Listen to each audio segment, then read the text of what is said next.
As fuel prices have been rising, I've literally been saving about making a quick fuel stop for a whopping 5 gallons.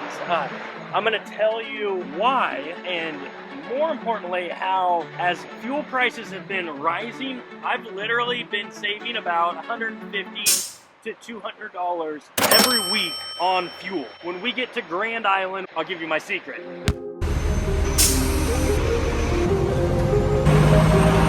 A few moments later. If it's not something, it's something.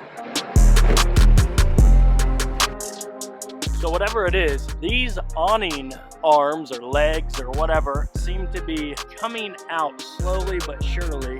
And well, to be honest, I think I'm gonna go inside a unit for the first time while I'm dispatched on it.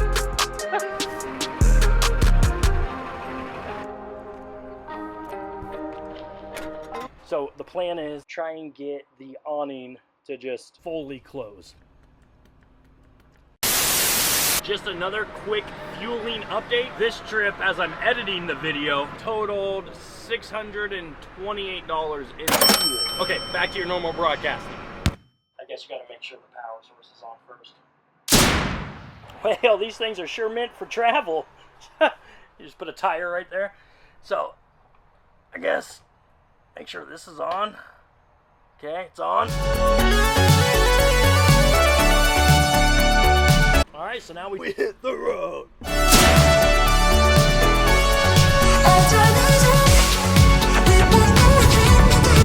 Here's how I've saved over $150 to $200. I'll throw up a screenshot somewhere on here of just my fuel costs each week, each trip, so you can see, I'm not making this stuff up.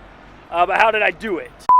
So for starters, why did I only fuel up $5 back at the Flying J's about 100 miles ago?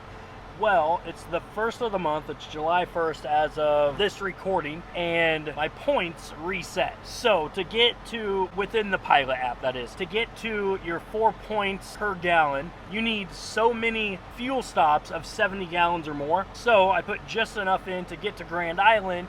But more so, part of the reason why I'm saving so much more money on fuel is on a westbound run, if you're with IT anyways using your comm data card, the cheapest places to fuel are Brooklyn, Iowa, and then Grand Island, and then, wherever you go past Denver, I don't know. So if I time it out just right with the amount of fuel per stop, I only end up fueling 4 times. Brooklyn, go load up, back to Brooklyn, I try to put just enough in so that I make it to Grand Island without running it on E, down to Denver, back, Grand Island, back home, and then repeat the process. So that's why I stopped. Grand Island is the cheapest between Indiana and Denver, so I want to fuel up as much as I can here. So I think it's maybe 10 to 20 cents a gallon cheaper here than in Brooklyn. So if you remember a video that I talked about, maybe it was like top 5 ways, I'll put a card up here, but top 5 ways or something to ensure the longevity of your truck or something like that.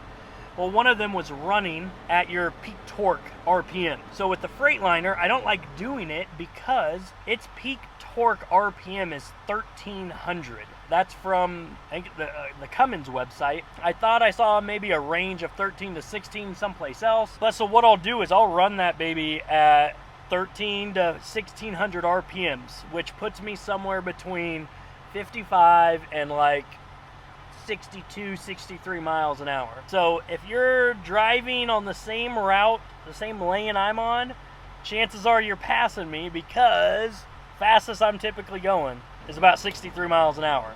And that puts me right at about 1600 RPMs. But because of that, I had noticed, again, as you saw in the, I'll pop it up again in the screenshot, I noticed a pretty drastic savings on my fuel. And so then I'm like, well, hell yeah, I'm going to keep doing this. I initially started doing it because as the weather was warming up, I noticed the truck would just start to get closer and closer to 200 degrees on my coolant temp, where normally it runs at about 175 to like 185. So I'm like, I mean, that's not an alarming temperature for it to be at, but that's just not its normal.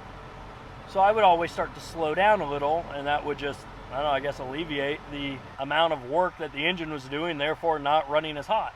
And as a byproduct, I kept it in my peak torque range, and there was a pretty significant savings as it comes to fuel. I mean, that is $600 to $800 a month that I'm more profitable just because of that. So that's it. My 30 minutes is up right now.